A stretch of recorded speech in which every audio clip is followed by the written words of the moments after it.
As many people as there are in the world, there are just as many versions of the same story. Depending on where you were born, that beautiful story quietly forms the backbone of your beliefs. You might be Jane, a devoted Christian, Ha-Jung, a dedicated Buddhist, or agnostic Arya, firmly walking her path. These stories soften our doubt and fear of the unknown, offering comfort, hope, and stability. And there is nothing inherently wrong with stories themselves, nothing wrong with the gods we believe in or the celebrations we hold close. When trying to grasp something as immense and abstract as God, stories are often the only language we have. Yet stories were never meant to blind us. When held too tightly, they can obscure the beauty of another's belief, or worse, the human standing behind it. The fear that one story might be wrong casts a long shadow over our humanity. When that shadow stretches too far and lingers too long, the most devout raise their voices and demand you listen to their story.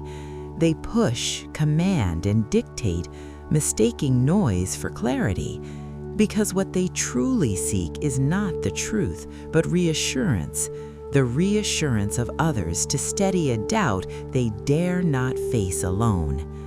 Surely enough, since conflict is so natural to us, conflict over something as absolute as the meaning of life and what will happen after we leave this earth creates a far stronger reaction, almost nuclear in force.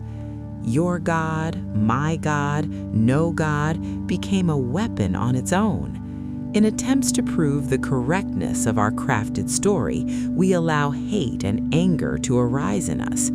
It rises to the point that you would rather kill your God's precious creation than see your exact reflection in them. And what a shame that is, because that very reflection would tell you much more than the book you prey upon. Sometimes it seems to me that religious people believe because they are afraid of the dark. Nothingness can feel uncomfortable, and so a strong attachment to a godly figure forms, one who promises light and reward for a life deemed well lived. For atheists, it is the light that feels frightening, because if there was more than darkness, how could such suffering be allowed to exist? The idea of a governing presence that permits so much suffering is far more frightening than nothingness itself. So we stand on opposite sides of the same fear, each reaching for a different answer. In the face of that fear, is there a story we could tell together?